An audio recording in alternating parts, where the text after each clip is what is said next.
Hello guys, അങ്ങനെ ശനിയാഴ്ച ആയ ഉടനെ തന്നെ ഞാൻ വീട്ടിൽ ലാൻഡ് ചെയ്തിട്ടുണ്ട് കേട്ടോ.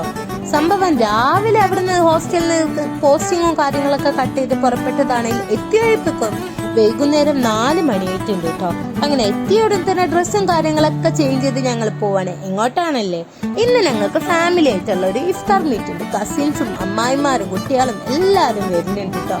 അങ്ങനെ ഇന്ന് റമദാൻ തുടങ്ങിയിട്ട് വീട്ടുകാരായിട്ടില്ല ഫസ്റ്റത്തെ നോമ്പ് തുറയുന്നു കേട്ടോ. ഇത്രയും ദിവസം ഹോസ്റ്റലിലായിരുന്നു നോമ്പ് കാര്യങ്ങളെല്ലാം. അങ്ങനെ ഫൈനലി വീട്ടിലെത്തിയ സന്തോഷത്തിലാണ് കേട്ടോ. അങ്ങനെ ഞങ്ങൾക്ക് ഇന്ന് നോമ്പ് തുറയുള്ളത് ഈ ഫണ്ടാർട്ടിക്ക എന്ന് പറയുന്നത് നമ്മുടെ തൊട്ടടുത്ത് നിലമ്പൂർ തൊട്ടടുത്തുള്ള ഈ പാർക്കിൽ വെച്ചിട്ടാണ് കേട്ടോ നടക്കുന്നത്. ഫുഡും കാര്യങ്ങളൊക്കെ അവർ തന്നെ അറേഞ്ച് ചെയ്യും. അങ്ങനെ ടിക്കറ്റും കാര്യങ്ങളൊക്കെ എടുത്ത് ഞങ്ങൾ ഉള്ളിലോട്ട് കയറിയിട്ടുണ്ട്. ഉള്ളിൽ കയറിയ ഉടൻ തന്നെ ഇതാണ് കേട്ടോ, നല്ല തണുപ്പുള്ള മഞ്ഞും നല്ല പെങ്കിനും പോളാബിയസും കാര്യങ്ങളും എല്ലാം ഉണ്ട്. പിന്നെ എത്തിയ ഉടൻ തന്നെ 2 പോളാബിയന്റെ തലയിൽ കയറി ഇരുന്നിട്ടുണ്ട്.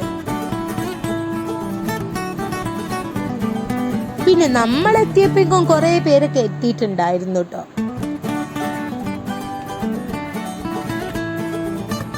അങ്ങനെ കുറെ നേരം അവിടെ സംസാരിച്ചിരുന്നു, ഫോട്ടോ നോക്കിയിരുന്നൊക്കെ ടൈമും കാര്യങ്ങളും സ്പെൻഡ് ചെയ്തു. ആ കാണുന്നതിന്റെ മോളിലാട്ടോ ഞങ്ങൾക്ക് ഇഫ്താറും കാര്യങ്ങളൊക്കെ അറേഞ്ച് ചെയ്തിട്ടുള്ളത്. അങ്ങനെ പാർക്കിൽ കുറെ നേരം എല്ലാവരും കളിച്ചൊക്കെ ഇരുന്നത്. ഇഫ്താർ ഫൈനലി നോമ്പ് മുറിക്കാനായിട്ട് ഞങ്ങൾ പോയിട്ടുണ്ട്.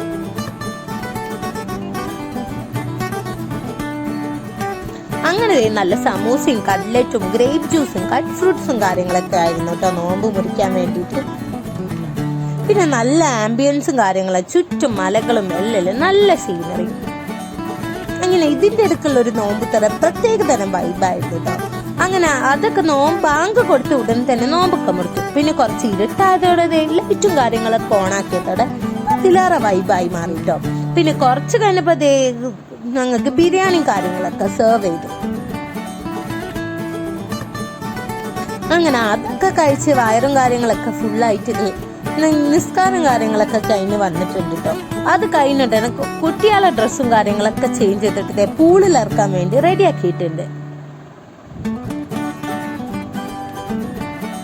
അങ്ങനെ എല്ലാരും പൂളും കാര്യങ്ങളൊക്കെ ഇറങ്ങിയിട്ടുണ്ട് കേട്ടോ.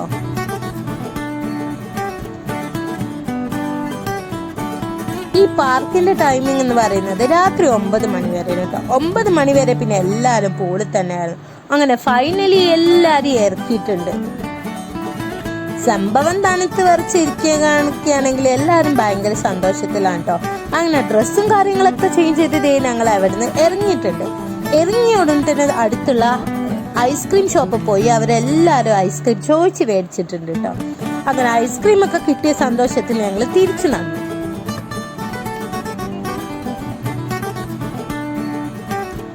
പിന്നെ പൂളിൽ ഇറങ്ങിയോണ്ട് തന്നെ എല്ലാവർക്കും നല്ല വിശപ്പുണ്ടായിരുന്നു. അതുകൊണ്ട് തന്നെ പോണ വയ്ക്കിതേ നെൽമ്പൂരിലെ മിൽമേക്കറി കുട്ടിയൊക്കെ എല്ലാവർക്കും ദോശ വാങ്ങിച്ചു കൊടുത്തിട്ടുണ്ട് കേട്ടോ.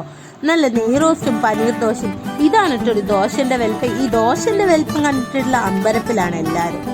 അങ്ങനെ അതൊക്കെ കഴിച്ചിതേ വയറൊക്കെ ഫുള്ളായി പിന്നെ ഇറങ്ങിയിട്ടുണ്ട്. ഇനി ഞങ്ങൾക്ക് വീട്ടിൽ പോയി അത്താഴത്തിനുള്ള ഫുഡ് ഉണ്ടാക്കി വെച്ചിട്ട് പെട്ടെന്ന് തന്നെ ഉറങ്ങണം കേട്ടോ.